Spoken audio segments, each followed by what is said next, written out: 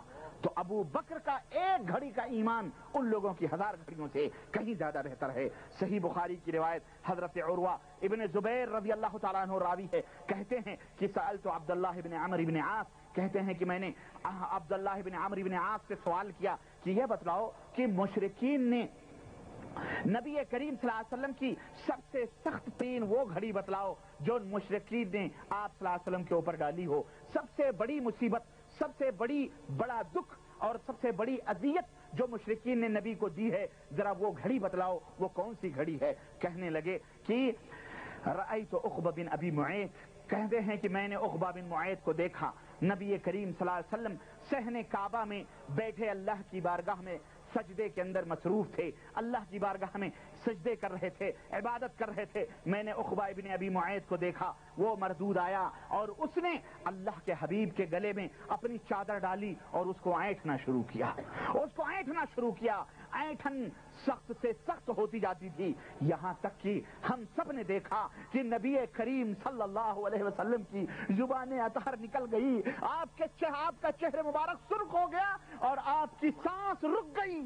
ہم میں کسی کو ہمت نہ ہوئی کہ ہم جا کر اپنے نبی کی حفاظت کریں، اپنے نبی کو بچائیں، لیکن ہم نے دیکھا ابو بکر صدیق دوڑے ہوئے آئے اور لوگوں کے اوپر پل پڑے اور کہنے لگے ظالمو، اس نبی کو تم مارتے ہو، اس نبی کو تم قتل کرنا چاہتے ہو، اے مردود ملعون، اس نبی کو مارنا چاہتا ہے جو نبی یہ کہتا ہے کہ میرا رب اللہ ہے، اتقتلون رجلا ان یقول ربی اللہ وقد جاءکم بالبینات من ربکم، جو کہتا ہے میرا رب اللہ ہے اور تمہارے پاس صحیح اور سچا دین لے کر کے اپنے رب کے پاس آیا ہے، تمہیں ہدایت دینے آیا ہے، تم اس نبی کو مار رہے ہو۔ واللہ کہنے لگے اللہ کی قسم ہے، ابو بکر نے دھکے دیے اللہ کے نبی کی گردن سے، وہ اینٹھن چھڑائی اور اس وقت کھلم کھلا تمام عمائدین مشرکین قریش مکہ اپنی اپنی مجلسوں میں بیٹھے تھے۔ اس وقت تک کسی کو معلوم نہیں تھا کہ ابو بکر مومن ہیں، لیکن اس وقت اعلان ابو بکر نے کہا کہ میں بھی مومن ہوں اور نبی کا ساتھی ہوں، نبی کا مددگار اور معاون۔ اس وقت کسی کو اپنے ایمان کا اظہار کرنا، اپنا ایمان ظاہر کرنا، یہ جوئے شیر لانے کے مترادف تھا، یہ اپنے آپ کو مصیبت کو آواز دینا تھی، تباہی کو آواز دینا تھا۔ اس وقت حضرت ابوبکر صدیق نے یہ بات کہی۔ دوستو، بزرگوں اور بھائیوں، یہ تمام واقعات اور اس سے کہیں زیادہ واقعات بوڑھے ابو بکر کی شجاعت اور بہادری کی واضح دلیل ہیں اور حضرت ابو بکر کی واضح جو ہے بہادری اور شجاعت کی علامت تھی۔ آئیے، یہ ایک نمونہ تھا سیرت کا، بہادری کا۔ اب آئیے حضرت ابو بکر صدیق کس طرح دعوت اسلام دے رہے ہیں۔ حضرت ابو بکر صدیق نبی کریم صلی اللہ علیہ وسلم کے ساتھ دعوت توحید کے لیے نکلتے، یا کبھی کبھی آپ تنہا بھی دعوت دیتے۔ چنانچہ آپ چونکہ تاجر تھے، آپ بڑے ہی بااخلاق اور بڑے ہی بامروت اور بڑے ہی نیک اور صالح تھے، اور آپ کی ایمانداری کا چرچا مشرکین مکہ کے اندر تھا۔ تو آئیے دیکھتے ہیں کہ جب آپ نے اس توحید کی دعوت کو لوگوں کے اندر پھیلایا تو کن عظیم ہستیوں نے اسلام کو قبول کیا۔ میرے عزیزو، یہ وہ عظیم ہستیاں تھیں تو آگے چل کر کے مسلمان ہونے کے بعد یہ اسلام کے کمانڈر بنے، اسلام کے جو ہے محافظ بنے اور اسلام کے سب سے بڑے دشمنوں کو ختم کرنے والے یہ لوگ بنے، اور یہ ہستیاں تھیں، وہ ہستیاں تھیں حضرت عثمان غنی رضی اللہ تعالیٰ عنہ کی۔ حضرت عثمان غنی جو اسلام لائے، حضرت ابو بکر کی دعوت پر اسلام لائے، حضرت زبیر رضی اللہ تعالیٰ عنہ یہ بھی حضرت ابو بکر کی دعوت پر ایمان لائے، حضرت عبد الرحمن ابن عوف رضی اللہ تعالیٰ عنہ ابو بکر کی دعوت پر ایمان لائے، حضرت سعد ابن ابی وقاص رضی اللہ تعالیٰ عنہ یہ بھی حضرت ابو بکر کی دعوت پر ایمان لائے، حضرت طلحہ بن عبید اللہ رضی اللہ تعالیٰ عنہ اور دیگر صحابہ ہیں بڑے بڑے، یہ سب حضرت ابو بکر صدیق رضی اللہ تعالیٰ عنہ کی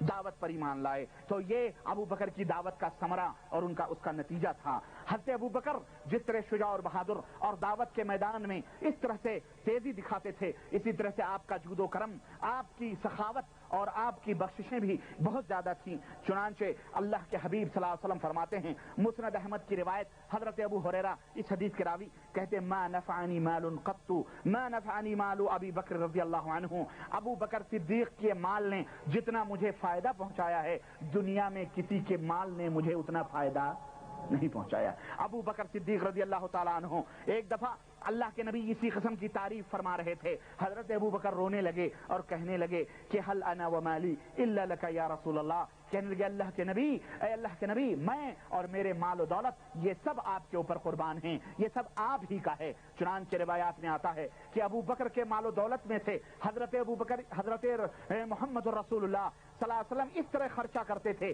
جیسے اپنے مال میں سے خرچہ کرتے ہوں، کوئی فرق نہیں تھا، کوئی رکاوٹ نہیں تھی۔ چنانچہ یہی ابو بکر ہیں، جب اسلام لائے تو گھر کے اندر 40,000 درہم انہوں نے جمع کیا ہوا تھا، 40,000 درہم دینار انہوں نے جمع کیا ہوا تھا۔ جب یہ اسلام لائے تو اسلام کی نشر و اشاعت کے لیے، اسلام کی دعوت و تبلیغ کے لیے، نبی کریم صلی اللہ علیہ وسلم کے تعاون اور آپ کی اس دعوت کی مدد کے لیے حضرت ابو بکر نے 40,000 درہم لا کے آپ کے قدموں میں ڈال دیے۔ اللہ اکبر۔ یہ سیرت ہمیں بتاتی ہے کہ آج بھی دعوت توحید کے لیے اگر ضرورت پڑے تو اے نبی، اے ابو بکر کی سیرت کے سننے والوں، تمہیں بھی یہ جذبہ پیدا ہونا چاہیے کہ جس طرح ابو بکر صدیق نے اپنے مال و دولت کو اپنے نبی کی دعوت کے لیے قربان کر دیا تھا، اسی طرح ہمیں بھی دعوت توحید و سنت کے لیے اپنے مال و دولت کو اللہ کی راہ میں قربان کرنا چاہیے۔ چنانچہ اللہ کے رسول صلی اللہ علیہ وسلم فرماتے ہیں، اور ایک دفعہ آپ کو پتا ہے کہ جب حضرت عمر اور حضرت ابو بکر صدیق رضی اللہ تعالیٰ عنہ کے درمیان جب مقابلہ ہوا تو ہوا کیا، اللہ کے نبی نے فرمایا آج اللہ کی راہ میں صدقہ دو، اللہ کی راہ میں خیرات کرو۔ حضرت ابو بکر اور عمر دونوں ہمیشہ آپس میں ایک دوسرے سے آگے بڑھنے کی کوشش میں ہوتے تھے۔ حضرت عمر رضی اللہ عنہ اٹھے اور انہوں نے سوچا دل میں کہ آج میں اتنا صدقہ دوں گا کہ ابو بکر اتنا صدقہ کرنے سے مجبور ہو جائیں گے، اور آج میں یہ فضیلت ان سے آگے بڑھ جاؤں گا اور مقام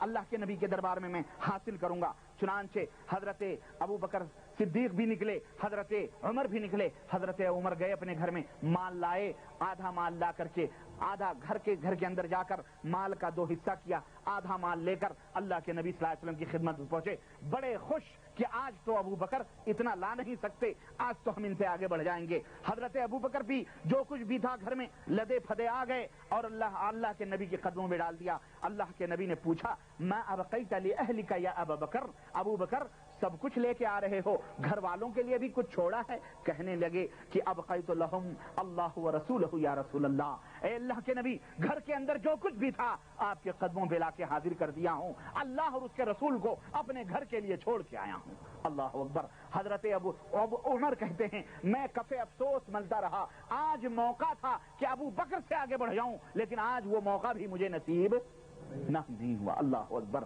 اور یہی ابو بکر ہیں، جب ہجرت کر کے نکلے نبی کے ساتھ سارا مال و دولت گٹری میں لے کر گھر سے رات کو نکلے، پتہ نہیں کب نبی کو ضرورت پڑ جائے۔ بڈھا باپ ابو قحافہ گھر کے اندر بیٹھا ہوا، اور اسما بنت ابو بکر جو حضرت عائشہ کی بڑی بیٹی ہیں وہ بھی گھر کے اندر موجود۔ بڈھے باپ نے کہا کہ کچھ گھر میں ابو بکر نے بیٹی چھوڑا بھی ہے یا نہیں چھوڑا ہے، یا سب لے کر کے گئے ہیں، ہمارے لیے کچھ چھوڑا ہے یا نہیں چھوڑا ہے؟ حضرت اسما رضی اللہ تعالیٰ عنہا، اللہ اکبر، عورتوں کے لیے بھی یہ نصیحت دیکھو کس طرح دین کے لیے اپنے تن من دھن سب کو قربان کرتی تھی۔ حضرت اسما نے دیکھا کہ وہ مٹکا جس کے اندر پیسہ تھا